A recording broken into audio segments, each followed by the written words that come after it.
Goeiedag luisteraars, baie welkom by vandag se program. Ek bring vandag vir julle die boodskap, die Here vind ons waar ons lê. Die skrifgedeelte wat ek vir ons wil aanhaal is Lukas 22 vers 45. Toe hy van die gebed opstaan, hy wat dan Jesus is, en by die disippels kom, vind hy hulle aan die slaap van droefheid. Die konteks van die vers is Jesus se laaste ure voordat hy gearresteer is. Dit is net nadat hy die nagmaal saam met sy disippels ingestel het en hy het gestap na die tuin van Getsemane toe. Nou dink jy 'n bietjie hierdie prentjie in, hierdie stil nag, die maan wat hang oor die olyfbome, en waarskynlik skep dit hierdie prent van vrede, maar hierdie nag is besonder swaar. Dis swaar gelaai van die spanning. Jesus wat nou net aan die nagmaaltafel vir sy disippels vertel het dat een van hulle gaan hom verraai. Dat dit sy laaste aand saam met hulle is. Hierdie nag is besonder swaar met spanning. Jesus, die Seun van God, vat sy 3 vertrouelinge wat die naaste aan hom was, saam met hom in die tuin in. En hy los hulle eenkant 'n paar meter van hom af en hy vra vir hulle waak en bid. Maar hierdie vriende raak in die slaap. Nie uit ongeërgdheid nie, maar uit diepe droefheid uit. Jesus weet presies wat kom volgende. Die verraad, die verhoor, die kruisiging. Getsemane is nie net 'n plek van gebed nie. Dis 'n plek van innerlike stryd. Jesus worstel met die wil van die Vader en die disippels worstel met hulle menslike swakheid. Hierdie vers, hierdie gedeelte, is 'n sleutel tot die menslike reaksie op lyding. Nie uit rebellie uit nie, maar uit passiwiteit uit. Dis nie aktiewe verwerping nie, maar emosionele uitputting. Verraad is reeds aan die gang. Judas het reeds gegaan na die owerhede toe om vir Jesus oor te gee. Judas is op pad en Jesus is reeds in lyding, maar die disippels is nie wakker om dit te sien nie. Die koninkryk van God is besig om deur te breek, maar die mensdom is dikwels te moeg, te hartseer, te verward om dit te ontvang. Net soos wat die disippels daardie aand te moeg was, te hartseer was en te verward om te verstaan wat aangaan. Wat beteken dit om in die slaap te raak van droefheid? Hierdie vraag is die spulpunt van hierdie hele vers. Dis nie net 'n historiese observasie nie, maar 'n geestelike diagnose. Droefheid kan ons geestelik verdoof. Ons raak nie aan die slaap omdat ons nie omgee nie, maar omdat ons nie weet hoe om dit te hanteer nie. Dit is nodig soms om introspeksie te doen. Is ek wakker in gebed, of is ek in slaap in my droefheid? Ek dink aan iemand wat in tye van verlies of krisis nie kan bid nie, maar eerder onttrek, stil raak, soms selfs fisies uitgeput voel. As ons hierdie vers lees, dan het dit 'n unieke aanhaling. Dit sê dat hulle aan die slaap was van droefheid. Dis nie fisiese moegheid nie. Dis emosionele oorlading. Droefheid kan ons siel so swaar maak, soos 'n nat kombers. Dit demp ons gebed, dit verdoof waaksaamheid en dit lei tot passiwiteit. Die disippels het pas gehoor van die verraad, die dood, die skeiding. Hulle weet nie wat om te doen nie, hulle weet nie om te hanteer, hulle is geheel en al verward. So hulle vlug in slaap in.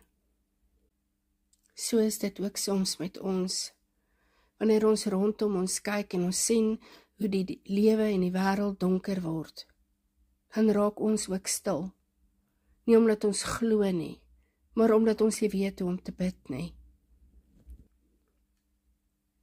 In hierdie selfde tyd is Jesus in 'n gebedsworsteling. Vers 44 sê, en in die doodsangs het hy nog vuriger gebid, en sy sweet het geword soos bloeddruppels wat op die grond val. Jesus kies gebed bo slaap. Hy kies lyding bo ontvlugting. Hy kon weggehardloop het, maar hy kies om te bly en te bid. Gebed is nie net 'n troos nie, dit is ook 'n stryd. Jesus se gebed is intens, dit is liggaamlik, so erg dat sy sweet word soos bloeddruppels. Dit is 'n offer voor die kruis. Hierdie gebed is nie net vir onsself nie, maar ook vir ons. Hy dra ons swakheid, ons droefheid, ons onbegrip, dra hy in sy gebed. Die kontras tussen hoe Jesus en die disippels hulle droefheid hanteer het, is so groot. Die disippels is moeg en passief, terwyl Jesus wakker en gehoorsaam is. Hulle slaap, terwyl die koninkryk naderkom, en hy hou aan bid, terwyl die kruis naderkom. Hierdie kontras is nie om hulle te veroordeel nie. Dit is om vir ons te leer. Geestelike wakkerheid is 'n keuse, dit is nie 'n gevoel nie. Jesus roep hulle, en ook vir ons, om saam met hom te waak, nie net fisies nie, maar ook geestelik, om in lyding nie te vlug nie, maar aan te hou om te bid. Lukas beskryf Jesus se innerlike stryd op 'n baie unieke styl. Hy is die enigste evangelis wat sê dat Jesus in doodsangs was en dat die disippels van droefheid geslaap het. Lukas was 'n geneesheer. Hy verstaan die liggaamlike en emosionele dimensie van lyding. Hy skryf met empatie en insig. Gebed in Lukas is nie net 'n ritueel nie, maar 'n plek van transformasie. In Lukas 9 verander Jesus se gesigthoudingsgebed. In Lukas 22 sweet hy bloed. Lukas wys dat gebed die plek is waar lyding en gehoorsaamheid mekaar ontmoet. Dit is waar die menslike wil buig voor die goddelike. Hierdie boodskap vandag kom met 'n uitnodiging vir elkeen van ons om ons eie droefheid te erken. En om dit nie as 'n struikelblok te sien nie, maar as 'n uitnodiging tot gebed. Lukas 22 vers 45 is nie 'n historiese observasie nie. Dis nie net 'n verslag van wat daar gebeur het nie, maar dit is ook 'n venster op ons eie menslike siel.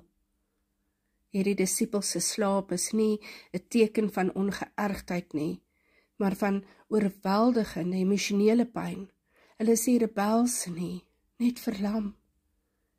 Hierdie vers vra nie net wat het hulle gedoen nie, maar ook wat doen ons wanneer ons nie meer weet hoe om te bid nie. Droefheid kan ons geestelik moeg maak, nie net liggaamlik nie, maar in ons geloof, hoop en gebed. Ons raak nie aan die slaap omdat ons nie omgee nie, maar omdat ons nie meer weet hoe om dit te hanteer nie. Die hart is vol, die oë is swaar en die siel is stil. Gebed voel ver en God voel stil. Hierdie slaap is nie rus nie, dit is ontvlugting.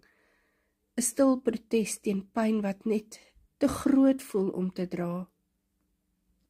Ek vra weer die vraag, is ons wakker in gebed of is ons aan die slaap in ons droefheid? Wanneer ons verlies ervaar of teleurstelling, of 'n gebed wat nie beantwoord word nie, vlug ons in slaap of bly ons in gebed? Jesus roep ons nie om sterk te wees nie, maar om wakker te wees. Nie om alles te verstaan nie, maar om saam met hom te waak. Dink aan iemand wat haar werk verloor het. Ma, wat vir haar gesin moet sorg. Sy sit elke oggend op die rand van haar bed, nie omdat sy nie glo nie, maar omdat sy nie meer weet hoe om te bid nie. Sy voel lam, stil, moeg. Haar Bybel lê oop, maar haar hart is toe, en dit wat daar in daai woord staan, kan sy nie meer relate nie. Of 'n jong man wat 'n geliefde aan die dood afgestaan het, hy gaan nie meer kerk toe nie. Nie uit woede nie, maar uit droefheid. Hy slaap nie omdat hy nie omgee nie, maar omdat hy nie weet hoe om wakker te wees nie. Ons sien soveel ander voorbeelde in die Bybel, van mense wat so droef was. Ons dink aan Job se lyding en worsteling.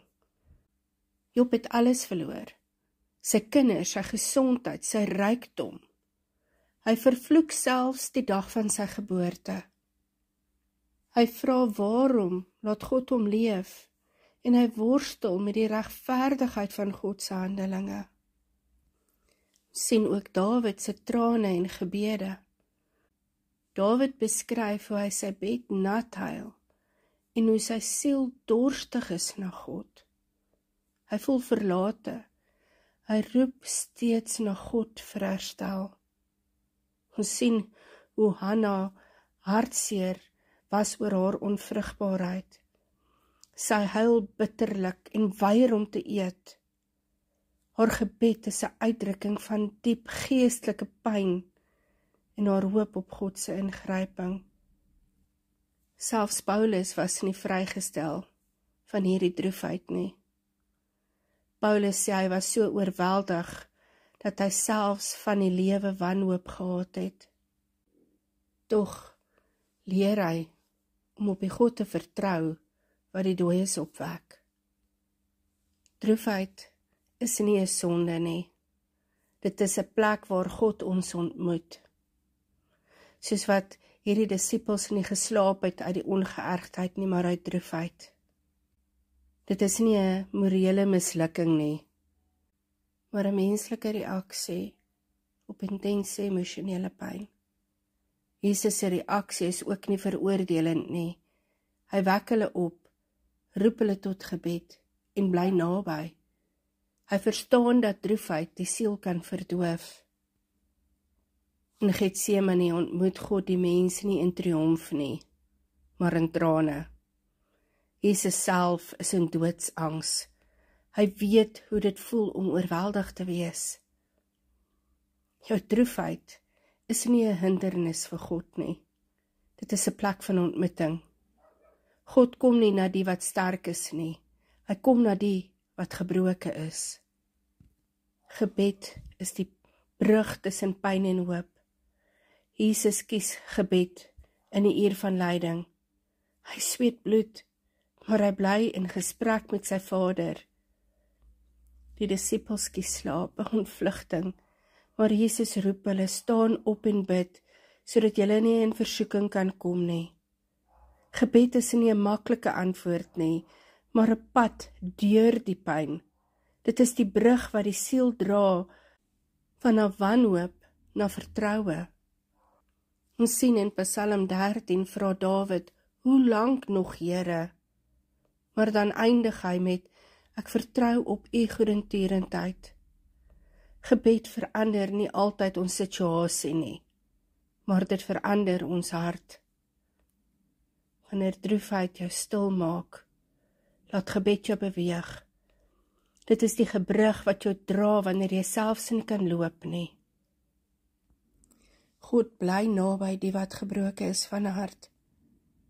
In Lukas 22 vers 45 is hierdie disippels so gebroken, verward en moeg, maar Jesus kom na hulle toe. Hy staan op van gebed en gaan na hulle toe. Hy soek hulle op in hulle swakheid. Hierdie nabyheid is nie afhanklik van hulle prestasie nie. Hulle het nie gebid nie, hulle het nie gewaak nie, maar hy kom tog. Psalm 34 vers 18 bevestig dit. God is nie ver van die gebrokene nie. Hy is naby.